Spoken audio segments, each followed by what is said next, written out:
Tommy Robinson, is he a far-right extremist or a genuine British patriot? Let's discuss it.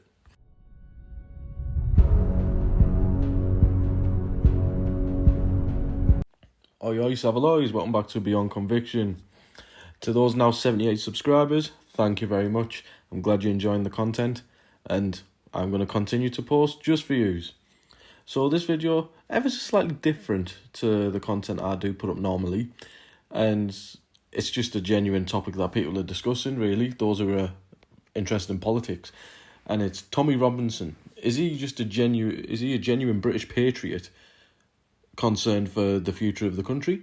Or is he a far-right extremist spreading hate? There's arguments for both sides. This is what I want to discuss today.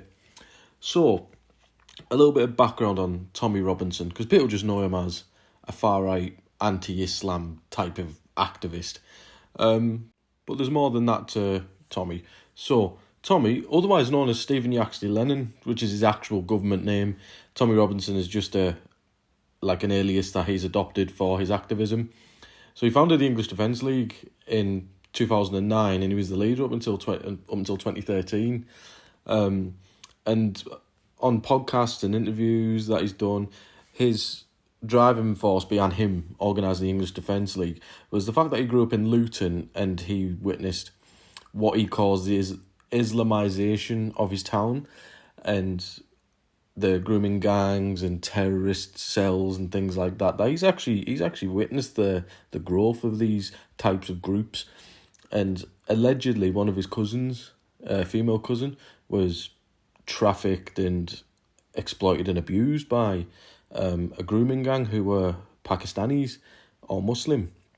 That drove him to set up the English Defence League, and that's what he's been known for his entire activism, basically, when in fact he was only the leader of the English Defence League for about 4 years, and so for some about 15 years almost now, he hasn't had anything to do with the English Defence League at all. But the reason I think he is relevant is for my channel is he has got criminal convictions.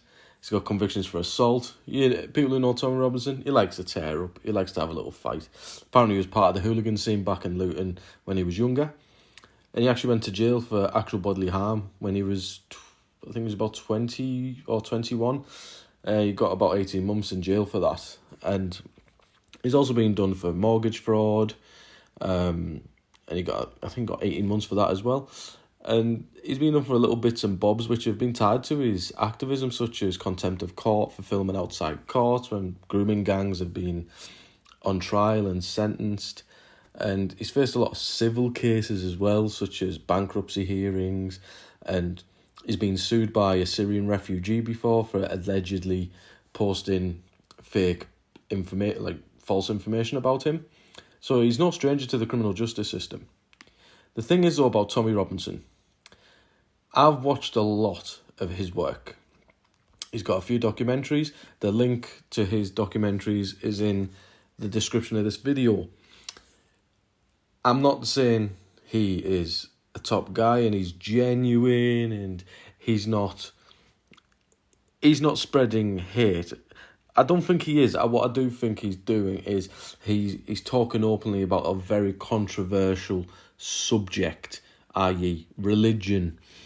The thing is, Islam, I've got many friends who are Muslim. My dad's even Muslim. My dad's Moroccan, he's Muslim. Islam is a very comprehensive religion, very strict religion. And just like in all other types of religions, people follow it and don't bother no one. People enjoy following their religion, they do it for the right reasons. And other people, or the extremists, take it too far, and they use the religion and the teachings of their religion as a mask to conduct themselves improper and do things that are just not in line with the law of the country, such as terrorists, grooming gangs, things like that. My personal opinion is them sort of people are just using religion as a mask. But Tommy Robinson is 100% against the teachings of Islam. And as the son of a Muslim, I think that's okay. You can be against ideologies. You can have your reservations about them, because in order to have free speech, you need to be able to talk without consequence. And what allegedly has been happening with all the times he's been to jail has all been an attack by the state, is what he claims it to be. And as a result of him, talking against, government policies that are accommodating Islam, accommodating grooming gangs, immigration, stuff like that. So he's basically emphasising the fact that freedom of speech does not exist, because he is speaking, but there's consequence to what he's saying, which is not freedom of speech. That is his whole argument to the present day, is freedom of speech is gone. One thing I would like to add is Tommy Robinson, he does get portrayed to be a thug and just a bit of a ragamuffin from a council background. And maybe he has been brought up common. But Tommy Robinson, before he set up the English Defence League, was very, very successful in business, very successful indeed, because when he left school, he embarked on an apprenticeship for aircraft engineering, so fixing aeroplanes at Luton Airport, and he studied for that for about 5 years. But when he got jailed for actual bodily harm, was actually against an off-duty police officer. He got jailed for that, which means the security clearance you need to work on an airport, he could not keep that, which means he had to leave the job. And when he come out of jail, that sort of job he couldn't do no more. So when he come out of prison, he became like a prominent member of Luton Town MIGs, which is a bit like a football hooligan firm. And he just enjoyed getting involved in tear-ups and stuff like that. But on the back of that, he learned how to be a plumber. He became a tradesman. And then he set up his own plumbing company and was making a lot of money. And he was buying houses and doing them up and renting houses out. He was buying commercial properties. He owned sunbed shops. So he was doing very, very well. Even on the back of a prison sentence, he done very well indeed. So people think he's just a gobshite with no skills and no brain. But with regards to how to conduct business and things, Tommy Robinson's got it all there. If the country would let him, bank and let him, establish himself in the UK without any consequence or harassment from the police and local authorities, Tommy Robinson would be a very, very, very successful man, 100%. He's got a business acumen, he's got skills as a tradesman, he knows business, he knows how to flip houses. He's basically everything that you see on TikTok and Instagram where people are promising you, these courses to become a landlord and become a property tycoon and do business transactions. He's done that already. So that's a tick for me with regards to Tommy. He's not a fool. He knows how to conduct himself as a good citizen when he chooses to. But his activism has got him in a lot of hot water. I firmly believe that there's a thing called a national replacement where people are pulling in, government are pulling in migrants into the country, and because they're shipping in voters essentially. If you went to a country that offered you, food, accommodation, work, safety, almost let you trample on the citizens of that country who are already there. If I'd vote for them, So they're shipping in voters. That's what I think. But you may disagree. Put it in the comments. So anyone who speaks against that, the government are just going to shut them up, because you're going against the grain with their plans and ideas. So this is where Tommy Robinson's issues really began. Apart from the fact that if he walks through Luton, he'd get his head kicked in by the Muslim community, because he talks openly against their prophet Muhammad sallallahu alaihi wasallam. But the thing is, that is not freedom of speech. But then again, you kind of have to respect the Muslim religion. They're very passionate about their prophet. They're very passionate about, the teachings of their religion. So if you're going to talk against it, you're going to have to be prepared to get some backlash. But the thing is, Tommy Robinson doesn't really care about, the animosity he faces from the Muslim community. He's not really too bothered. What does bother him is how the state are trying to silence him. And he has written a book that discusses this in a lot of detail called Enemy of the State. And I'm not too sure if they've took it off Amazon, but you will be able to buy it somewhere. So we'll start in 2017. This is one of his first convictions that I believe were driven by the stuff he's been saying and the government not really wanting him to speak much. So in 2017, he was charged with contempt of court and he was convicted because he was filming outside Canterbury Crown Court due to, there was a grooming gang case, and apparently they all got found guilty. So there was allegations that he was calling the defendants, child abusers and things, when the jury was still deliberating, so they hadn't actually been found guilty. And textbook, technically is contempt of court, because essentially branding people as the allegations they're facing without them being found guilty, which can apparently sway the jury's decision if they were to listen to what's going on outside, if he's been posting stuff on social media or people been reacting to what he's saying.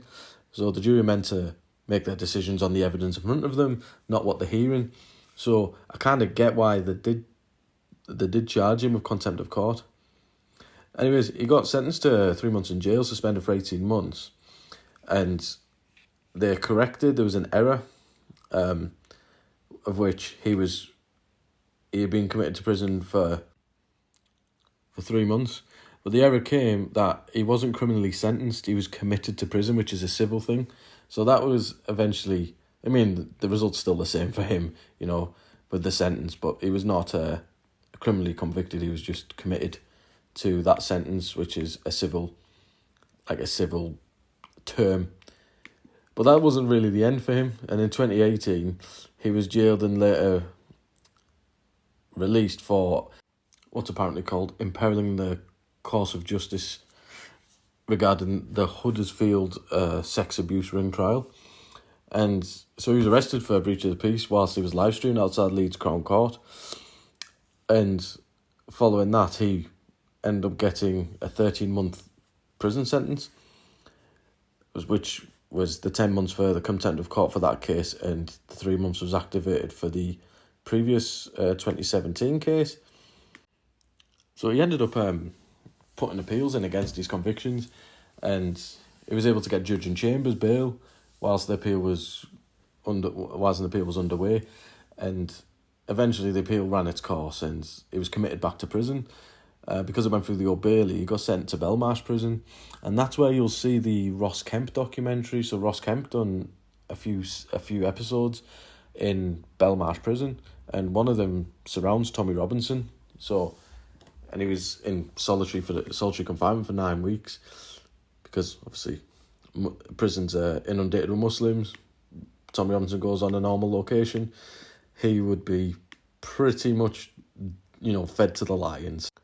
One of the most one of his landmark cases was to do with a Syrian refugee. So what happened was in 2018 there was a video circulating the internet of a Syrian refugee, like a school child, a young boy, I think he was about 15 or 16, can't remember, of which the video showed kids in the playground threw him to the floor and started pouring a bottle of water into his face, effectively waterboarding him.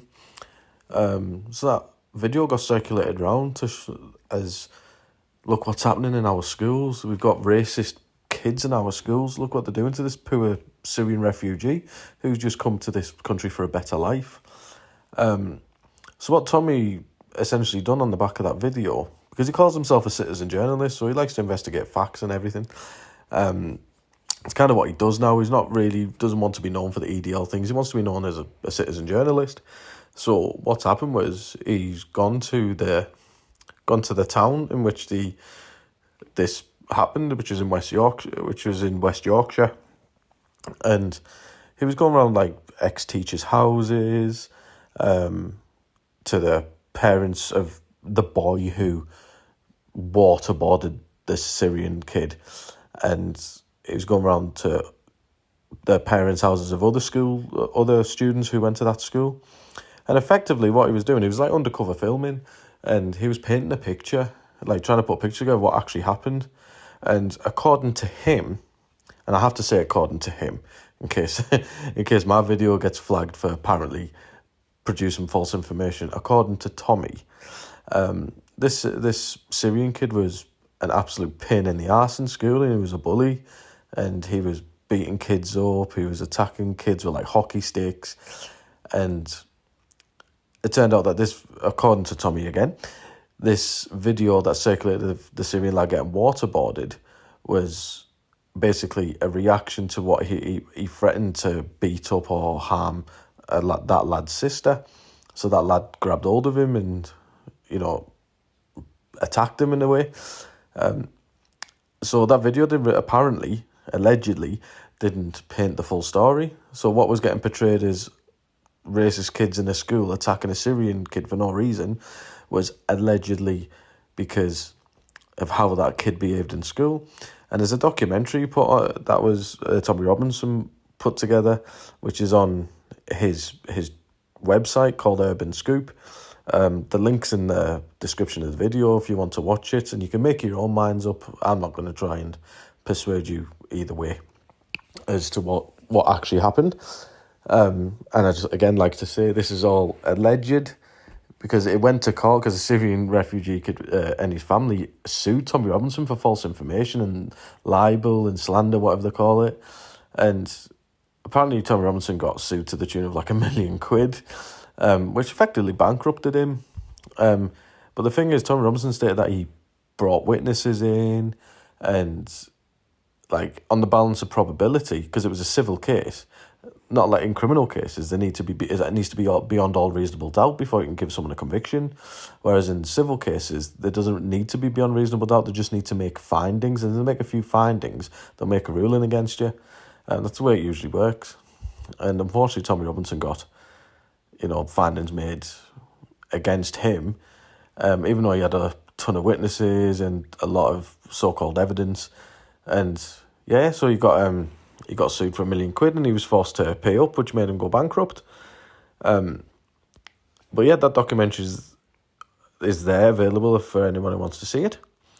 You just can make your own mind up about that Syrian refugee kid libel case. I won't tell you what I think of it, just in case, I get made to be, siding with anyone. Actually, yeah, so that documentary is called Silenced. So what's happened is, like, apparently in the documentary, all the teachers were paid to be quiet about the case, paid to be quiet about what that Syrian kid was allegedly really like. And that's what Tommy Robinson was effectively exposing. I won't say no more about it, just to protect myself, really. But yeah, that's what basically happened to Tommy Robinson, and he's had a few arrests since then. Apparently, they tried to do him for terrorism, because he refused to let the police look into his phone when he was trying to leave the country, and he won that case. He got found not guilty, and yeah, so he's kind of been on the merry-go-round, banned off social media, and like his name is effectively blacklisted. Because apparently he spreads hate. I can see why people would say that.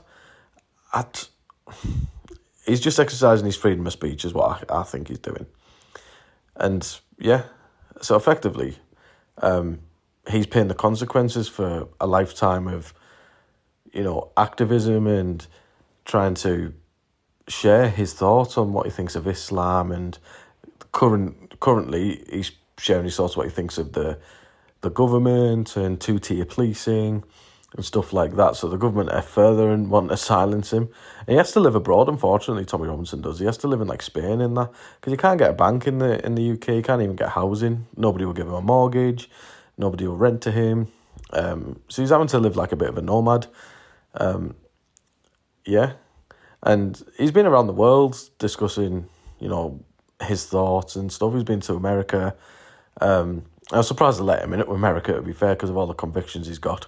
But obviously, with Trump running America, I can kind of see why they've managed to find a way to get him in. He's been to Canada.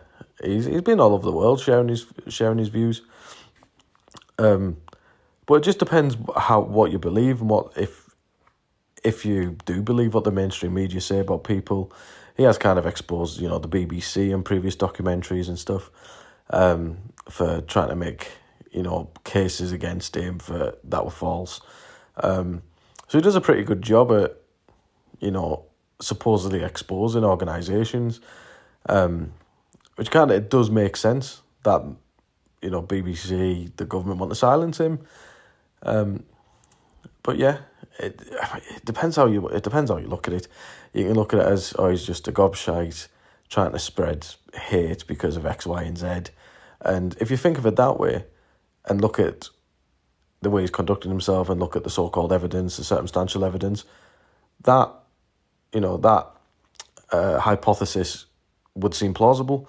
Then if you look on the other hand, he's just a British patriot with, concerns about the country and concerns about, kids growing up and the rise of grooming gangs and two-tier policing, etc. Again, the hypothesis for that argument would seem plausible too. So I wouldn't really like to say what I think of him. Or the only thing I can say for certain is anyone who can speak against a government, against a religion that is a very powerful religion and a very influential religion, and not care about the consequences, is a brave person. So that much alone, I think I admire about him. I'm not to say I agree with what he says. I'm not saying I disagree with what he says. I don't really show that much interest in politics. But this is just a topic that people talk, but that's on the tip of the tongues of most people that I come into contact with every day. So I just want to share it with you and just understand what you think. So, one question only, guys. Tommy Robinson, is he a far-right extremist spreading hate about Islam and has that racist agenda? Or is he a British patriot, pride of Britain, trying to do the best for the country by voicing his thoughts? What do you think? Far-right extremist or British patriot? Let me know in the comments. Peace and love, guys.